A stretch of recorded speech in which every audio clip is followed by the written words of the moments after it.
¿Qué les parece si nos vamos a 2 capítulo 4? 2 capítulo 4.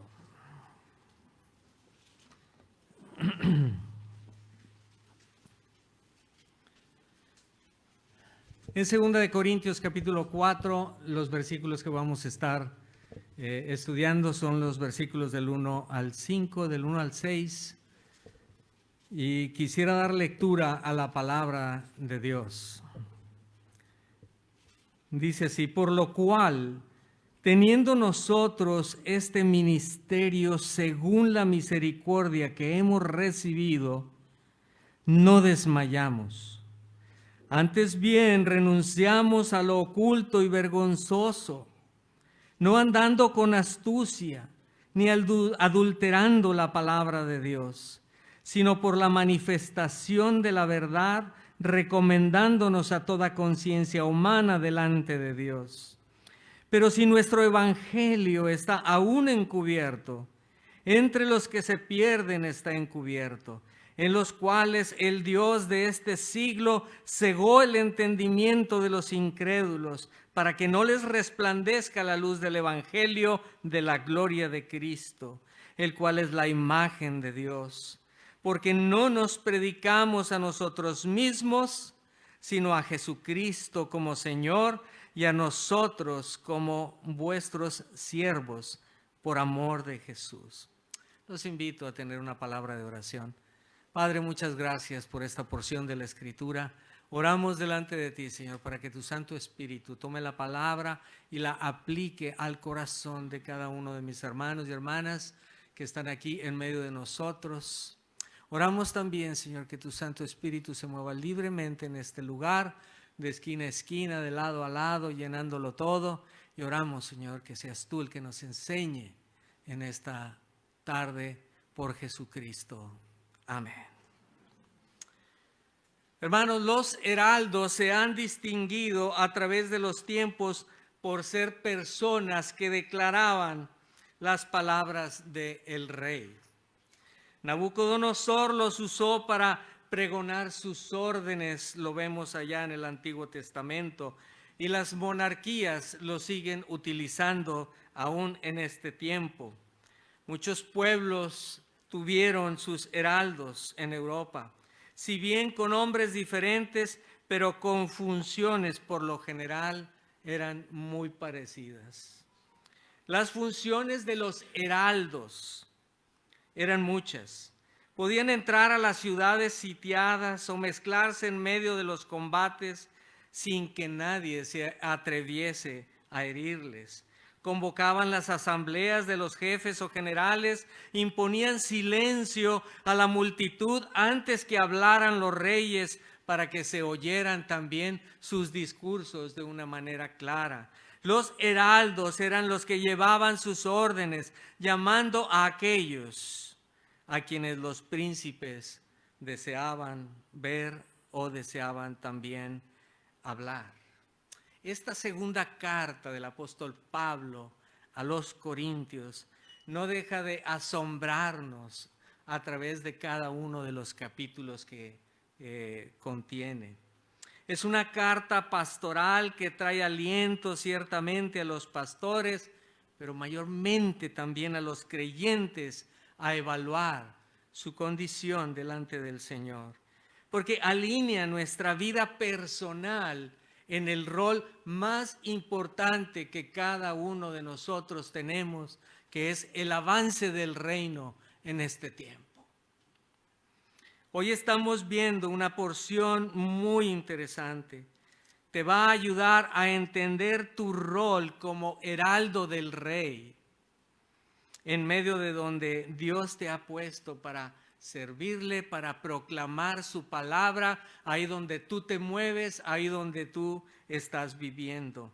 Por lo cual, dice la palabra también en el primer versículo, en el versículo 1, teniendo nosotros este ministerio, según la misericordia que hemos recibido.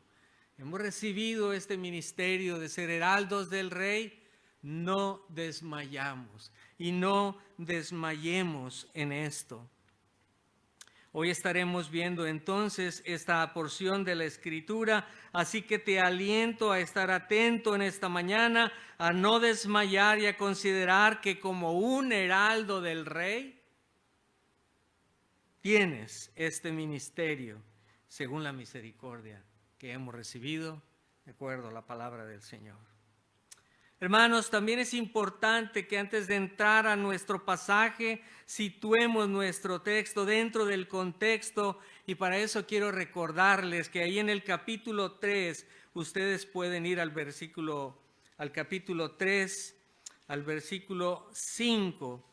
Dice, no que seamos competentes por nosotros mismos. El evangelio que nosotros estamos compartiendo no es porque seamos competentes para hacerlo o para darlo. Y cuando tú proclamas el evangelio, lo haces no por tu propia competencia, sino esta competencia viene de parte del Señor. Mira lo que dice el mismo versículo 5. Para pensar algo como de nosotros mismos, sino que nuestra competencia, hermanos, a la hora de compartir el evangelio como heraldos del Rey, nuestra competencia viene del Señor. Así dice la Escritura. El versículo 6 dice, el cual asimismo nos hizo ministros competentes de un nuevo pacto, que son las buenas nuevas de Jesucristo. Y luego dice, y no de la letra, sino del Espíritu, porque la letra mata, mas el Espíritu vivifica. Y entonces el contexto de nuestro pasaje tiene la defensa del apóstol Pablo para con su ministerio, y al mismo tiempo nos está enseñando a nosotros cómo es que lo debemos hacer. Los versículos más adelante en el capítulo 4, pero en los versículos 7, 8, 9, dice algo también muy interesante. Nuestro pasaje está en medio de esto, pero miren lo que dice el versículo 7, pero tenemos este tesoro en vasos de barro. Hermanos, eso es lo que somos, vasos de barro, para que la excelencia del poder, a la hora de proclamar la palabra, para que la excelencia del poder sea de Dios y no de nosotros. ¿Sí? Y no de nosotros. Y el apóstol Pablo reconoce que en medio de todo esto, dice, estamos atribulados en todo, mas no estamos angustiados. Estamos en apuros, mas no desesperados. Perseguidos, mas no desamparados, derribados, pero no destruidos, llevando en el cuerpo siempre por todas partes la muerte de Jesús, para que también la vida de Jesús se manifieste en nuestros cuerpos. Y ese es en nuestro contexto. Por lo tanto, nuestro pasaje se encuentra en medio de la defensa del ministerio de Pablo, enseñando que la capacidad que él tenía para proclamar el evangelio no estaba en él, que provenía de Dios, que tenía un objetivo, que incluía ser ministros del nuevo pacto por la gracia en Jesucristo, que él se consideraba como una vasija de barro, la cual era frágil, la cual era prescindible, y que su debilidad era necesaria para la proclamación del evangelio con éxito, y que la salvación provenía de Dios y no del mensajero, y que su ministerio se distinguía por estar atribulado en todo, mas no angustiado, en apuros, mas no desesperados, perseguidos, mas no desamparados, derribados, pero no destruidos. Y la línea de pensamiento entonces de nuestro pasaje es que Pablo es un heraldo en medio de estos parámetros de acción. Y él, en medio de esta defensa, está enseñando a su audiencia, a la iglesia, y a nosotros por implicación, cómo es que tú puedes ser un heraldo del Rey en medio de donde tú te mueves. Y estando conscientes entonces que tenemos este ministerio, según la misericordia que hemos recibido, hoy veremos 3 consideraciones importantes en la vida de un heraldo que tú deberías implementar en tu vida personal. Otra vez, 3 consideraciones importantes en la vida de un heraldo que tú deberías implementar en tu vida personal. Y esas 3 consideraciones que vamos a ver es que eres un heraldo y posees un perfil adecuado que la Escritura te ha enseñado. Y la segunda consideración es que enfrentas como heraldo un ambiente hostil, de acuerdo al pasaje. Y finalmente, que tú como heraldo desarrolles un trabajo inigualable, sin igual. Todo esto lo veremos aquí en el pasaje que el Señor nos ha dado. Y la primera consideración en la vida de un heraldo que tú deberías implementar en tu vida personal es que posees un perfil adecuado. Mira lo que dice el versículo 2, la parte A.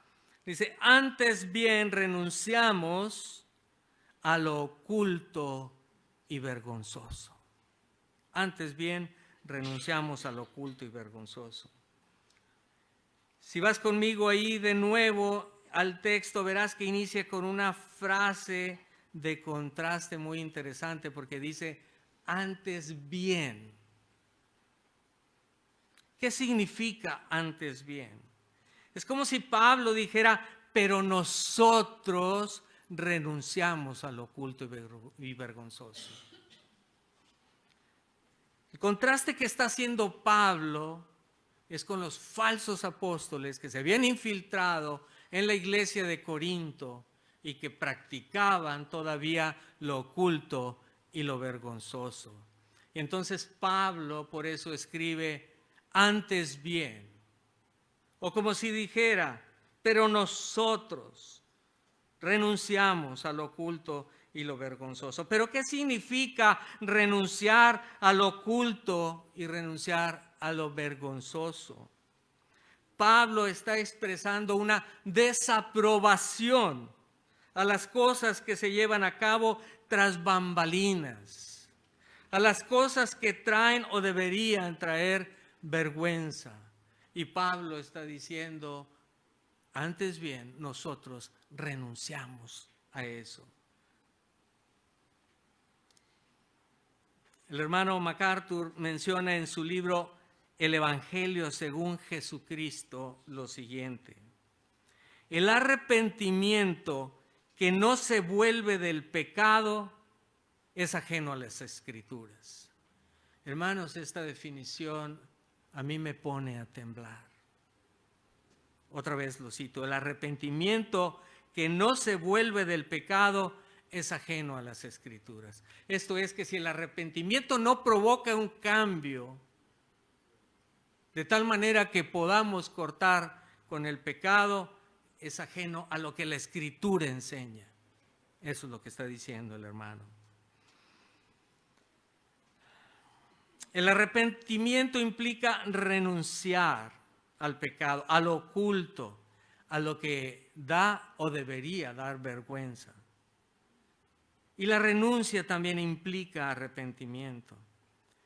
Pero el arrepentimiento va más allá porque no solo es experimentar vergüenza o incluso tristeza o remordimiento, el arrepentimiento es un cambio de dirección. Es un cambio de dirección de la voluntad, es una decisión consciente de renunciar y abandonar el pecado. El apóstol Pablo está diciendo, pero nosotros, antes bien, renunciamos a lo oculto y vergonzoso. Involucra entonces el aspecto intelectual al reconocer el pecado. Involucra el aspecto emocional porque hay una carga, un pesar por el pecado. E implica también un aspecto de la voluntad porque incluye un cambio en la dirección de nuestras vidas. El apóstol Pablo está diciendo, antes bien, renunciamos. Martin Lloyd-Jones escribió acerca del arrepentimiento lo siguiente. Inicio la cita. El verdadero arrepentimiento cambia el carácter del hombre total. Significa que uno se da cuenta de que es culpable, un vil pecador en la presencia de Dios, que merece la ira y el castigo de Dios, que se dirige hacia el infierno. Significa empezar a darse cuenta de que eso que se llama pecado está en uno, que anhela verse libre de eso y le da la espalda en todas sus formas. Fin de la cita. El arrepentimiento no solamente se lleva a cabo, hermanos, en la conversión, sino que es el inicio de un proceso constante de confesión en toda la vida cristiana. ¿Sí? Pensando en tu situación actual. Quizás viniste a los pies de Cristo a través del arrepentimiento, experimentaste un cambio espiritual en tu vida, pero tu problema es que no has hecho del arrepentimiento un proceso en tu vida cristiana. Recuerda que esto implica el aspecto intelectual porque reconoces que estás en la práctica de algún pecado, pero implica también el aspecto emocional, porque eso le agrega pesar por el pecado, pero implica también el aspecto de la voluntad que nos lleva a renunciar y tener un cambio de dirección. Mira, la Biblia dice, palabras del Señor Jesús en el Evangelio: mas el publicano, estando lejos, no quería ni aún alzar los ojos al cielo, sino que se golpeaba el pecho diciendo: Dios, sé propicio a mí, pecador. Jesús dijo: os digo que éste descendió a su casa justificado antes que el otro, porque cualquiera que se enaltece será humillado, y el que se humilla será enaltecido. Y Pablo dijo: antes bien, como heraldos, renunciamos. Hermanos, una persona dijo que toda persona esconde algo, y quizás esto es cierto. Y si así fuera, sería muy triste cargarlo toda la vida. Pero la confesión y el arrepentimiento delante del Señor, dice la Escritura, nos limpia de todo pecado. Tu vida podría estar experimentando un pesar por algo oculto y vergonzoso, pero yo quiero decirte, la sangre de Cristo nos limpia de todo pecado. Amén. Implica un aspecto intelectual, porque reconoces el pecado. Implica un aspecto emocional, porque te sientes mal por el pecado, pero implica también un aspecto de la voluntad, que el Señor en nosotros nos da esa capacidad para renunciar a él. Pablo, como heraldo del rey, llegó a decir: antes bien renunciamos al oculto y vergonzoso. Tú deberías también implementar esta consideración importante en tu vida personal. No implica un esfuerzo por obras, pero lo que sí implica es un arrepentimiento bajo estos tres elementos que hemos estado mencionando. Un entendimiento que el arrepentimiento es un proceso. Sí inicia en la conversión, pero continúa a través de toda la vida cristiana, renunciando a eso. Mira conmigo las Escrituras en el versículo 2, la parte B. Capítulo 4, versículo 2, la parte B. Hemos visto antes bien, renunciamos a lo oculto y vergonzoso, pero luego dice: no andando con astucia. No andando con astucia. Astucia es un engaño que caracteriza a una persona con un carácter malvado. Y a veces jugamos con el pecado, con astucia. Esta palabra está relacionada con la trampa, con el engaño. Esta palabra fue usada por Pablo diciendo: pero temo que como la serpiente con astucia engañó a Eva, vuestros sentidos sean de alguna manera extraviados de la sincera fidelidad a Cristo. Hermanos, cuando Pablo dice no andando con astucia, Él está contrastándose contra estos falsos apóstoles que buscaban engañar a la iglesia con astucia, con un evangelio diferente que involucraba obtener ganancias. Buscaban lucrar con el evangelio sin interés en la salvación de las personas, haciendo de la predicación algo misteriosa, que fuera menos ofensiva al pecado y que gustara más. Pero Pablo, como un heraldo del rey, les predicaba a Cristo, buscando el arrepentimiento genuino de la iglesia y la salvación, llevándolos a una comunión con Jesucristo. Cuando Pablo llegó a Corinto, él dijo: cuando fui a vosotros para anunciaros el testimonio de Dios, no fui con excelencia de palabras de sabiduría, pero me propuse no saber entre vosotros cosa alguna, sino a Jesucristo y a este crucificado. Los falsos apóstoles se habían introducido, la oratoria era una característica de ellos, pero Pablo dice: yo no fui con palabras de humana sabiduría, sino me dirigí en medio de vosotros, predicando a Jesucristo y a este crucificado para perdón de los pecados. No andando con astucia. Pero vamos al mismo versículo, porque dice no andando con astucia, pero luego dice ni adulterando la palabra de Dios. Ni adulterando la palabra de Dios, sino por la manifestación de la verdad, recomendándonos a toda conciencia humana delante de Dios. Hermanos, la palabra adulterando significa hacer que un mensaje sea falso, pero con malas intenciones. ¿Sí? Entonces el apóstol Pablo está diciendo: antes bien renunciamos al oculto y vergonzoso, no andando con astucia, ni adulterando, ni falseando la palabra de Dios. En los tiempos de Pablo esta palabra era sinónimo de corrupción, de rebajar la calidad, de agregar o de quitar aquellas palabras de la Escritura que mueven a la conciencia a abandonar el pecado, lo cual hacían los falsos apóstoles, buscando con esto desacreditar al apóstol Pablo.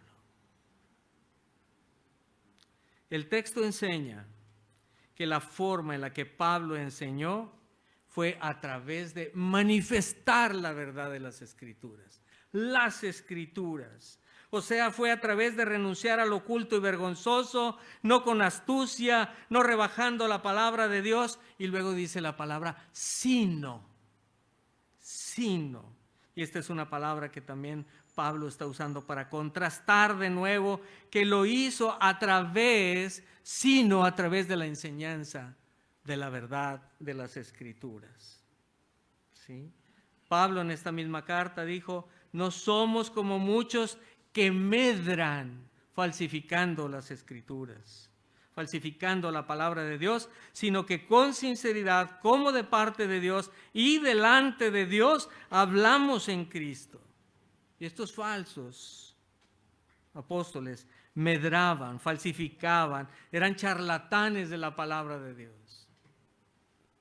Y cuando Pablo dice recomendándonos a toda conciencia, es porque la verdad de la palabra de Dios es viva, es eficaz, es más cortante que toda espada de dos filos, penetra hasta partir el alma y el espíritu, las coyunturas y los tuétanos, y discierne los pensamientos y las intenciones del corazón.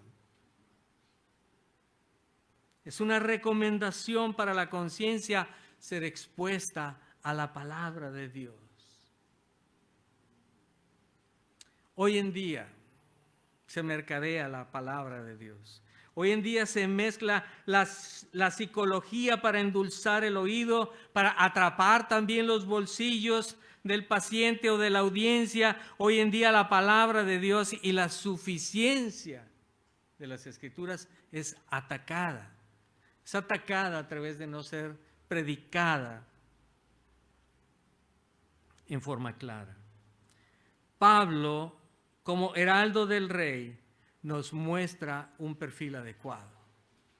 Él dijo: antes bien, renunciamos al oculto y vergonzoso, no andando con astucia, ni adulterando la palabra de Dios. Antes, recomendamos a las conciencias a la palabra de Dios.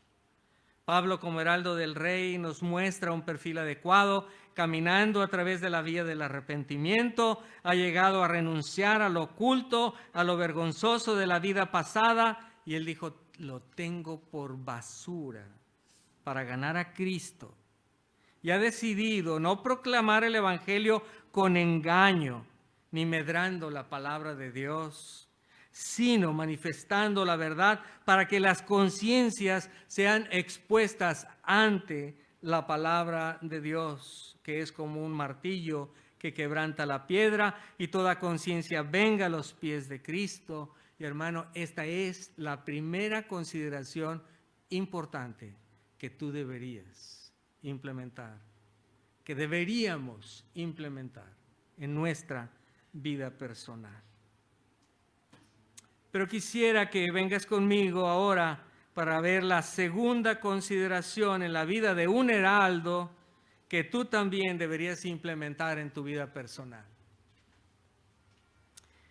Y es estar consciente de que el heraldo enfrenta un ambiente hostil. ¿Sí? Como heraldos del rey, enfrentamos un ambiente hostil. Mira lo que dice ahí el versículo 3 y 4. Pero si nuestro evangelio está aún encubierto, entre los que se pierden está encubierto, en los cuales el Dios de minúscula, en los cuales el Dios de este siglo cegó el entendimiento de los incrédulos para que no les resplandezca la luz del evangelio de la gloria de Cristo, el cual es la imagen de Dios. El heraldo del rey enfrenta un ambiente hostil debido a la oposición. Y esta oposición viene del Dios de este siglo. Y este opositor, diablo, tiene un objetivo claro. Él está buscando que no resplandezca la luz del evangelio en las personas. El heraldo del rey enfrenta un ambiente hostil. Pablo está enseñando eso. Pablo ahora está enseñando a los creyentes de Corinto cómo el evangelio está avanzando, pero en medio de ese avance, el evangelio aún sigue oculto para los que se pierden, que son aquellos que no han reaccionado a las buenas noticias del perdón en base al arrepentimiento y han decidido seguir en el camino de la perdición. Para ellos el evangelio está oculto. Y Pablo manifiesta la razón por la cual el evangelio sigue aún encubierto, y la causa principal en la oposición para el evangelio es el Dios de este siglo. El Dios de este siglo. Y Pablo nos muestra cómo este Dios con D minúscula, este ángel caído que se llama diablo, engañador, serpiente antigua, está operando en tiempos antiguos, y Pablo era consciente que este Dios de la era estaba activo en su tiempo, y hermano, sigue activo en nuestro tiempo. Pablo también nos muestra la forma y el propósito en que este opositor trabaja. Y yo sé que tú conoces el pasaje de Efesios 2, del 1 al 3, pero te pido que vayas ahí de nuevo, porque dice algo muy importante. Efesios 2, del 1 al 3, nos describe la forma en que opera el Dios de este siglo. Y el Dios de este siglo dice, y en Efesios 2, del 1 al 3, dice, y Él os dio vida a vosotros, habla de el Señor, cuando estabais muertos en vuestros delitos y pecados, en los cuales anduvisteis en otro tiempo, siguiendo la corriente de este mundo, conforme al príncipe de la potestad del aire, ¿sí? El engañador. El espíritu que ahora opera en los hijos de desobediencia, entre los cuales también todos nosotros vivimos en otro tiempo, en los deseos de nuestra carne, haciendo la voluntad de la carne y de los pensamientos, y éramos por naturaleza, ¿qué? Hijos de ira. Lo mismo que los demás, ¿verdad? Usted no ha venido a Jesucristo. Hoy es el día para que usted venga a Jesucristo. ¿Sí? Mira ahora 2 de Timoteo 2, 24 al 26, yo te lo leo. Dice, porque el siervo del Señor no debe ser contencioso, sino amable para con todos, apto para enseñar, sufrido, que con mansedumbre corrija a los que se oponen, por si quizá Dios les conceda que se arrepientan para conocer la verdad y escapen del lazo del diablo en que están cautivos a voluntad de Él. Hoy usted puede venir a Jesucristo, si usted no ha venido a Jesucristo. Hermanos, ¿el heraldo del rey enfrenta un ambiente hostil? Sí, sí enfrenta un ambiente hostil. Y cuando Pablo dice que cegó el entendimiento, significa que el Dios de este siglo hace que el evangelio no se entienda. ¿Y cómo lo hace? Embotando los sentidos.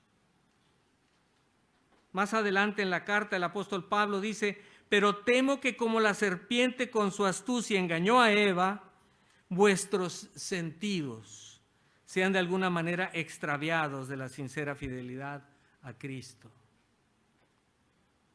Hermanos, el opositor tiene un objetivo muy claro, para que no les resplandezca la luz del evangelio de la gloria de Cristo, el cual es la imagen de Dios. Pero tú eres un heraldo del rey. ¿Enfrentas un ambiente hostil? Sí. Y es muy interesante porque el objetivo del diablo es que los incrédulos no les resplandezca, para que no vean con claridad el evangelio.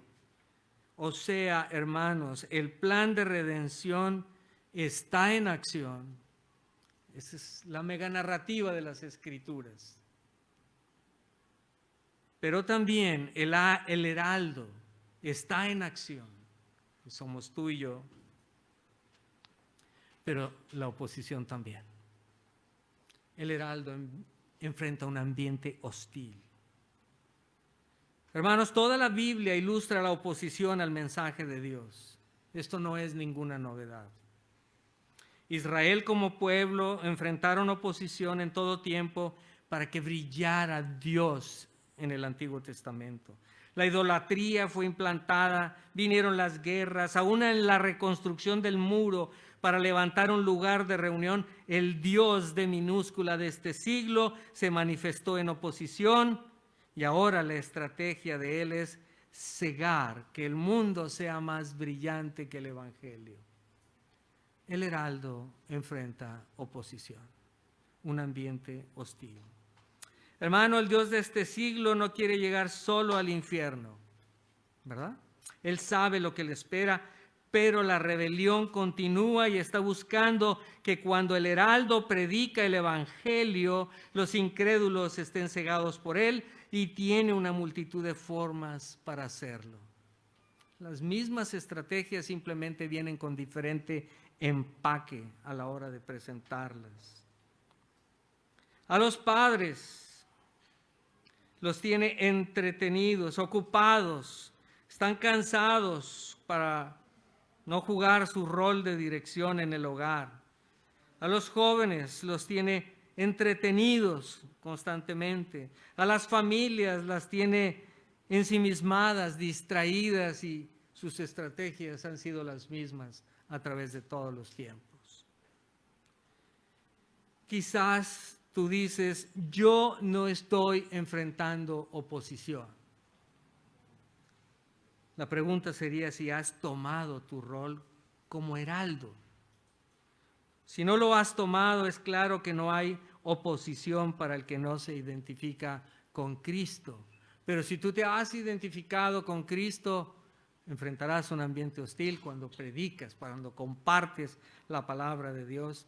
Y hermanos, esta es la segunda consideración en la vida de un heraldo que tú deberías implementar en tu vida personal. ¿Sí? Enfrentamos un ambiente hostil, sí. Pero mira lo que pasa cuando adoptamos nuestro rol de heraldos del Rey. Hechos 19, 18 al 20, yo te lo leo. Y muchos de los que habían creído venían confesando y dando cuenta de sus hechos. Asimismo, muchos de los que habían practicado la magia trajeron los libros y los quemaron delante de todos, y hecha la cuenta de su precio, hallaron que era 50,000 piezas de plata. Así crecía y prevalecía poderosamente la palabra del Señor. Amén, ¿verdad? El heraldo del Rey enfrenta un ambiente hostil. Ven conmigo ahora para ver la tercera consideración en la vida de un heraldo que tú también deberías implementar en tu vida personal, porque el heraldo del Rey desarrolla un trabajo sin igual. Sin igual. Mira lo que dice el versículo 5. Porque no nos predicamos a nosotros mismos, sino a Jesucristo como Señor, y a nosotros como vuestros siervos por amor de Jesús. El heraldo del Rey desarrolla un trabajo sin igual, sin igual, porque no requiere proclamar un mensaje propio. El texto dice, no nos predicamos a nosotros mismos. El mensaje es del Señor. Requiere proclamar a Jesucristo como el Señor, porque así dice el texto también, sino a Jesucristo como Señor. Y requiere presentarse como siervo, porque el texto dice, y a nosotros como vuestros siervos, por amor de Jesucristo. ¿Sí? Entonces, el heraldo del Rey desarrolla un trabajo sin igual, porque no requiere proclamar un mensaje propio. La característica de un heraldo es que presenta las buenas noticias del Rey. ¿Verdad? Dice el texto, porque no nos predicamos a nosotros mismos. Pablo tiene bien claro de quién viene el mensaje y también tiene muy claro su rol como heraldo.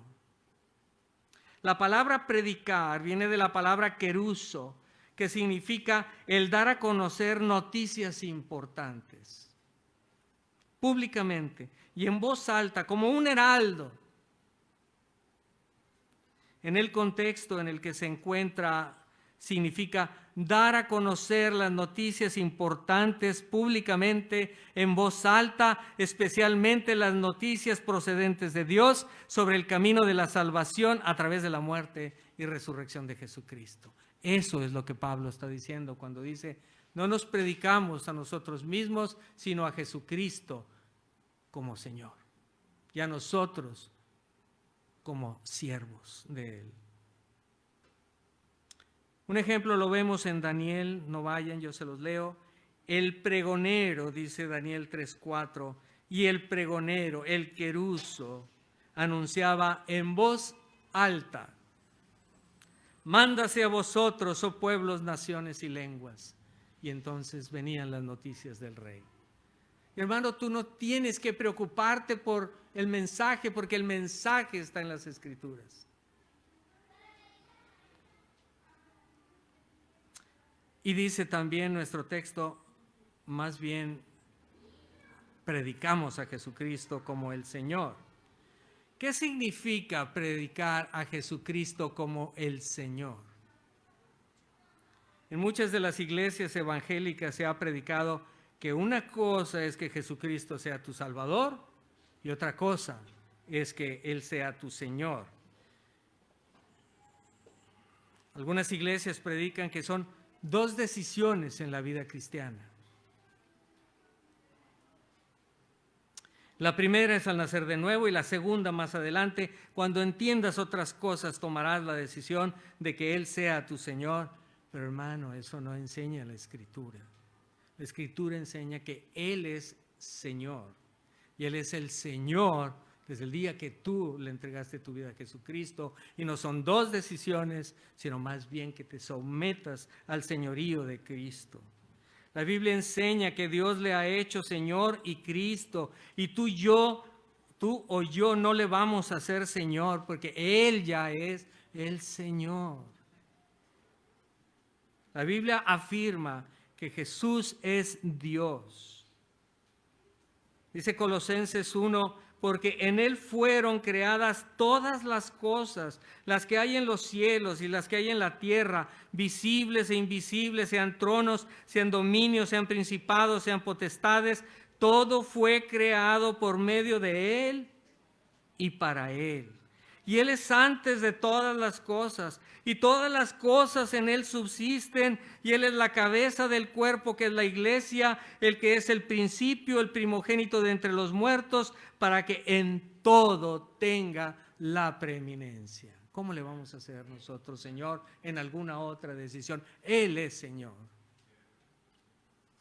La Biblia afirma que Jesús es soberano.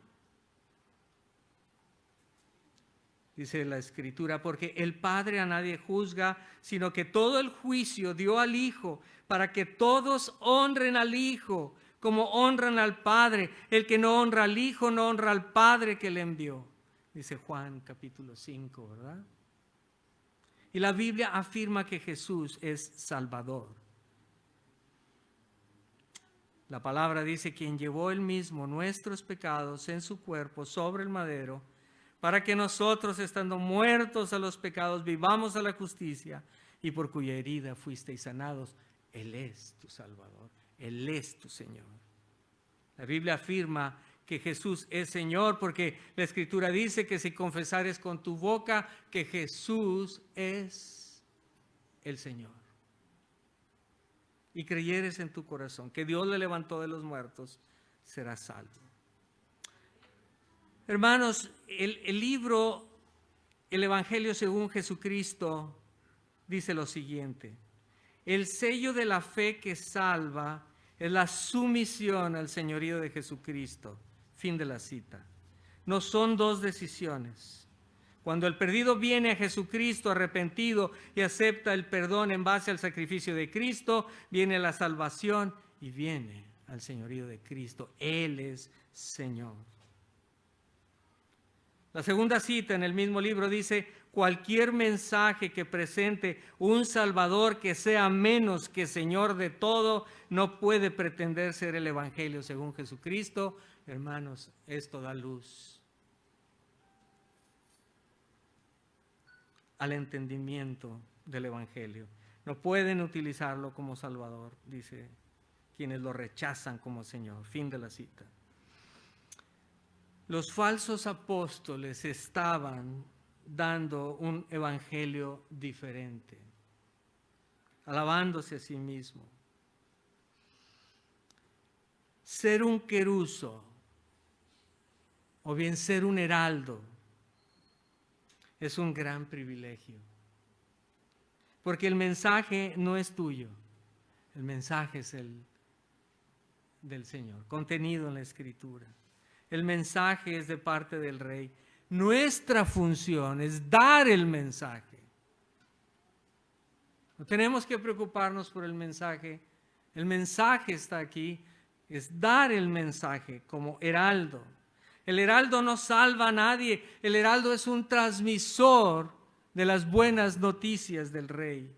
No es por persuasión, sino es un acto soberano de Dios, porque Dios es el que salva.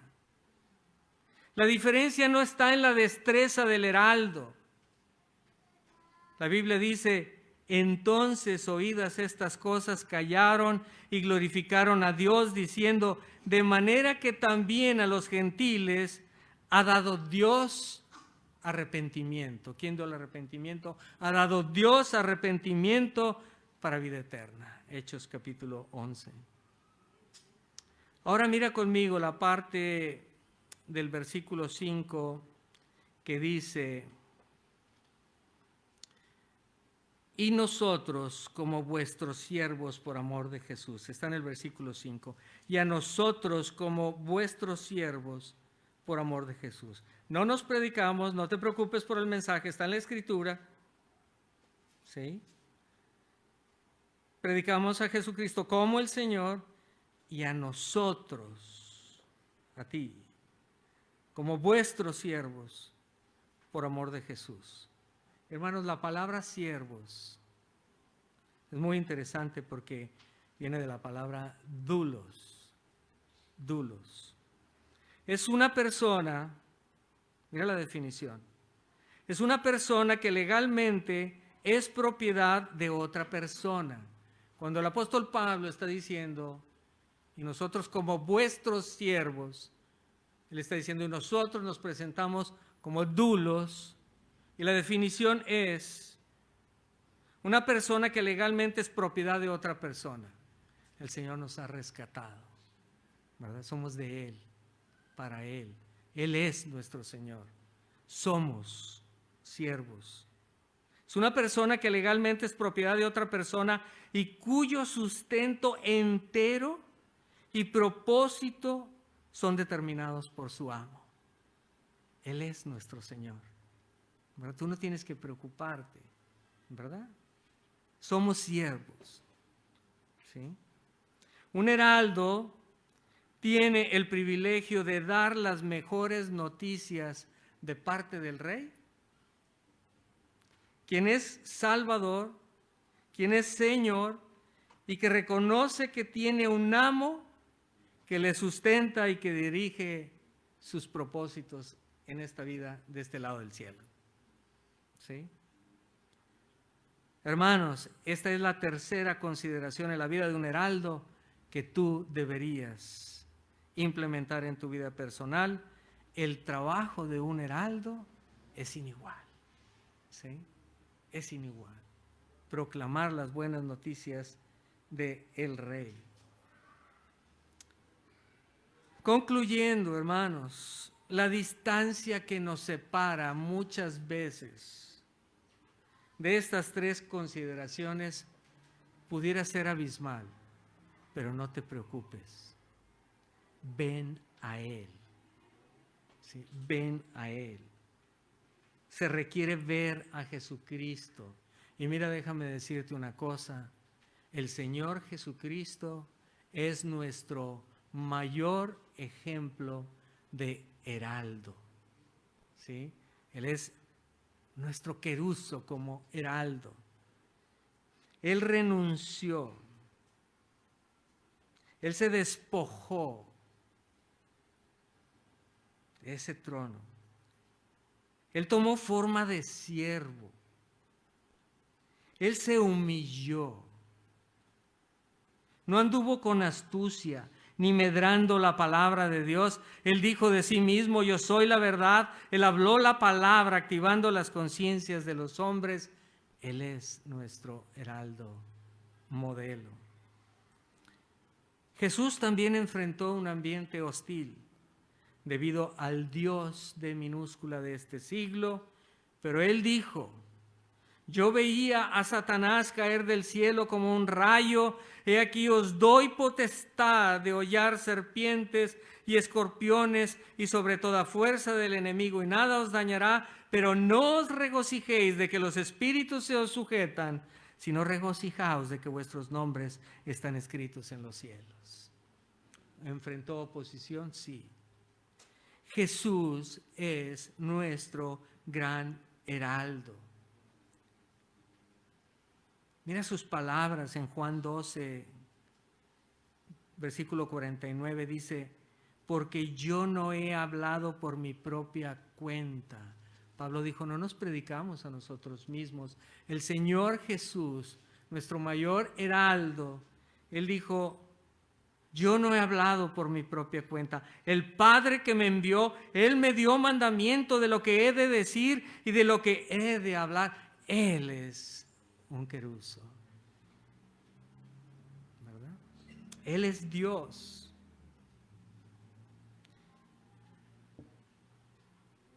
El Padre que me envió, Él me dio mandamiento de lo que he de decir y de lo que he de hablar. Y sé que su mandamiento es vida eterna. Así pues, lo que yo hablo, dice Jesús, lo hablo como el Padre me lo ha dicho. Amén. ¿Verdad? Como la palabra del Señor. Jesús es Señor. Y Jesús es el gran doulos. Él nos dio una lección, se remangó la túnica para lavar los pies de sus discípulos y se humilló hasta la muerte y muerte de cruz. Jesús nos ha levantado a Pablo y lo ha hecho una lección objetiva para que tú no tengas duda de lo que Él pide que consideres el día de hoy. Él te ha capacitado, tú tienes el perfil adecuado, tú eres un heraldo del Rey. El Dios de este siglo mantendrá su oposición, pero Jesús dijo, porque todo lo que es nacido de Dios vence al mundo, y esta es la victoria que ha vencido al mundo, nuestra fe. ¿Quién es el que vence al mundo sino el que cree que Jesús es el Hijo de Dios? Tú eres un heraldo del Rey. Tú eres un dulos de Jesucristo, uno que legalmente ha sido comprado por la sangre de Jesucristo, y Él es tu amo y vela por tu propósito en la vida. La carne es nuestro mayor obstáculo, ¿sí o no? Es uno de los obstáculos más grandes para el heraldo. Pero hoy Dios nos ha quitado la presión de dar un mensaje nuestro, porque no nos predicamos a nosotros mismos. Predicamos la palabra del Señor, proclamamos el Evangelio del Señor. Hoy Dios nos ha quitado la presión de dar un mensaje nuestro que no serviría para nada. El mensaje es de parte del Rey, y yo te pido que el día de hoy tú seas consciente de lo que eres. Eres un heraldo del Rey. Oremos, hermanos. Padre, muchas gracias por tu palabra. Gracias por la vida de Jesucristo, nuestro mayor heraldo. Gracias, Señor, porque el Señor Jesús nos ha dejado un ejemplo claro en la vida del apóstol Pablo para que nosotros no tengamos duda. Padre, el día de hoy, tú nos has mostrado el perfil que un heraldo tiene. Renunciamos a lo oculto y vergonzoso, no andando con astucia, ni adulterando la palabra de Dios. Padre, hoy hemos visto que todo heraldo, que todos los que estamos aquí, enfrentamos un ambiente hostil, porque el Dios de este siglo ha cegado el entendimiento para que no les resplandezca la luz del Evangelio. Y el Dios de este siglo, aunque mantiene su oposición, Padre Celestial, nos has enviado como heraldos tuyos a proclamar la buena nueva, no la letra que mata, sino el Evangelio que trae vida eterna, perdón de pecados. Padre Celestial, nos has dado el mejor trabajo, un trabajo sin igual. Porque no tenemos una presión de qué vamos a decir, porque el mensaje está en las Sagradas Escrituras. Gracias por todas las oportunidades que a través de esta iglesia se han estado generando para ir y ser heraldos tuyos, heraldos del Rey. Padre, gracias por Jesucristo, nuestro mayor heraldo. Oramos. Amén. Hermano.